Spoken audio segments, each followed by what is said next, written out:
దగ్గర కూర్చొని కొన్ని విషయాలను గురించి నువ్వు మొత్తుకున్నప్పుడు, మొర్ర పెట్టినప్పుడు దేవుడు వినిపించుకోనట్టు ఉంటే, నీకు ఆన్సర్ రాకుంటే దేవుడు వినలేదు అని నువ్వు అనుకోవద్దు.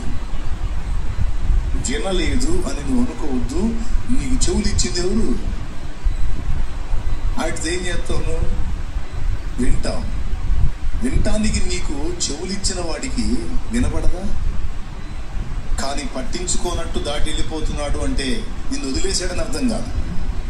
నీకు ఎప్పటికీ నిన్ను పట్టించుకోవడని అర్థం కాదు. వినబడినట్టు ఏమీ ఆన్సర్ లేకుండా ఉన్నాడు అంటే వదిలేసాడని అర్థం కాదు. పిచ్చిదానా, నీకు చెవులు ఇచ్చినోడు వినుకుంటాడా? నీకు నోరు ఇచ్చినోడు ఆయన మాట్లాడుకుని ఉంటాడా? నీకు చేతులు ఇచ్చినోడు తన చేతితో నీకు సాయం చేయకుండా ఉంటాడా?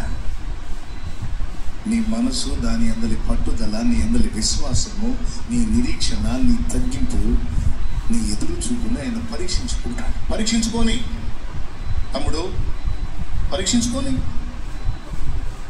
నీకు స్తోత్రం ప్రభువా నీ సమీపానికి వెళ్ళు. నువ్వు వినట్లేదు అని నేను అనుకోను ప్రభా, నువ్వు వినట్లేదు అని నేను అనుకోను. నాకు చెవులు ఇచ్చినోడు నువ్వు వినవా? వింటా, కానీ ఎందుకో మౌనకున్నావు. దేవా నేను ప్రేక్షిస్తున్నాను. వెంటనే సహాయం పొందడానికి అర్హుడిని కాదా? అర్హురాన్ని కాదా? పర్వాలేదు నాయన. లేకపోతే నేను ఇంకా నలగవలసి ఉన్నదా? నా ఆర్తత్వంలో ఇంకా నీ చెంతకు చేరవలసి ఉన్నదా? పర్వాలేదు నాయన, నేను నిన్ను తృణీకరించను. నీ దయ కోసం, నీ కృప కోసం నేను కాల్చుకుంటాను. కానీ నువ్వు వినకుండా మాత్రం ఉండవయ్యా.